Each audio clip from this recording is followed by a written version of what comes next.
हिंदुस्तान का पेट्रोलियम है, कभी भी घाटे में नहीं रही, हमेशा मुनाफे में रही है। उन तमाम जो मुनाफे में रही इकाइयाँ उनको सरकार बेच रही है।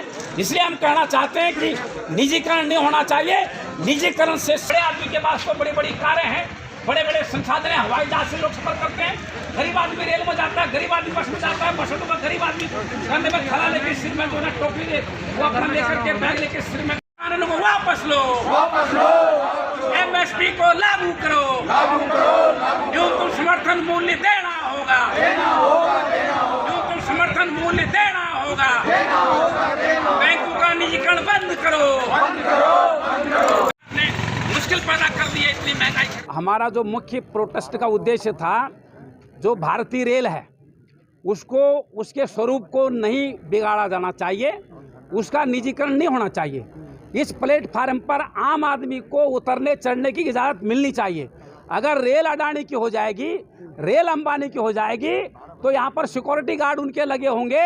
हरियाणा प्रदेश की पुलिस नहीं होगी, न सेंटर की पुलिस होगी।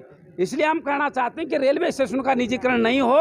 भारतीय रेल हिंदुस्तान की जनता की गाड़ी कमाई से बनाई गई है, इसलिए इस रेल को दूसरे लोगों के हवाले औने पौने दांव पर नहीं किया जाना चाहिए। खरबों रुपए की संपत्ति बाबूजी हमारी देश की।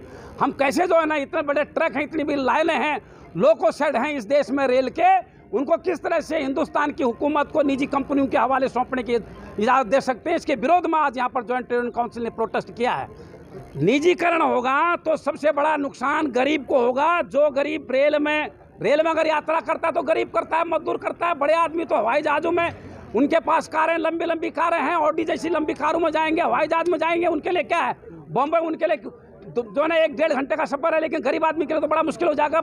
रेलों के भाड़े 9 रुपये भाड़ा था यहाँ से बल्लभगढ़ से नई दिल्ली का, 35 रुपया हो गया आज के दिन। कैसे गरीब आदमी गुजारा करेगा? बढ़ करने से सरकार विकास नहीं कर रही है, बल्कि 2 घरानों का डेवलपमेंट होगा। अडानी अंबानी का, चंद पूंजीपतियों का भला होगा। हम कहना चाहते हैं रेलवे नंबर 2 पर सबसे अधिक रोजगार प्रदान करने वाला इस देश का विभाग था। पिछले जब से सरकार बनी है रेलवे में नई भर्तियां नहीं हो रही हैं। रेलवे की भर्तियां सारी बंद कर दी हैं, लोको शेड बंद कर दिया, जो लोको इंजन थे वो बंद हो गए हैं। इससे बेरोजगारी बढ़ेगी। निजीकरण से रोजगार नहीं पनपेंगे। निजीकरण से कुछ लोगों को फायदा हो सकता है, आम आदमी को उसका नुकसान भुगतना पड़ेगा निजीकरण का। एक सिंपल सी बात है। अब आप देखिए कि हम पहले 10 रुपए में फरीदाबाद से नई दिल्ली रेलवे स्टेशन चले जाते थे। इसको सिर्फ प्लेटफार्म के दर्शन करने के लिए 50 रुपया कर दिया। एक सिंपल सी बात मैं कह रहा हूँ कि जब आप प्लेटफार्म पे जाओगे तो 50 रुपया दो जी। अरे 11 रुपया में तो इस देश के लोग बड़े बड़े मंदिरों में घुस के भगवान के दर्शन कर लेते हैं। तुम प्लेटफार्म के दर्शन करने के लिए 50 रुपया ले रहे हो। दूसरी बात यह है कि आकाश बेच दिया, एयर इंडिया को बेच दिया, पताल बेच दिया, खदानें सारी की सारी प्राइवेट सेक्टर में डाल दी। BSNL का को ख़त्म कर दिया, जो एयर था विदाउट वायर था उसको बेच दिया।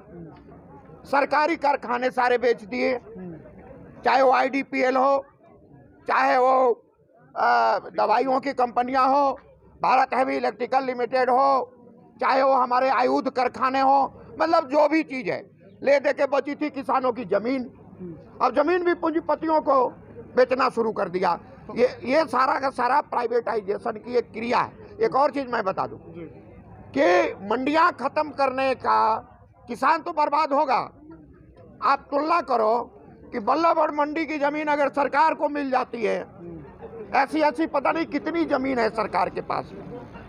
हरियाणा सरकार की मंडियों की ज़मीन और FCI की ज़मीन, अगर ये सारी की सारी ज़मीन सरकार को मिल जाती है तो सरकार की बल्ले बल्ले, सरकार ज़मीन छीनना चाहती है और किसानों की ज़मीन छीन निजीकरण के खिलाफ में है। हमारा यह है स्टॉप प्राइवेटाइजेशन सेव इंडिया, ये हमारा स्लोगन है। स्टॉप प्राइवेटाइजेशन, ये है।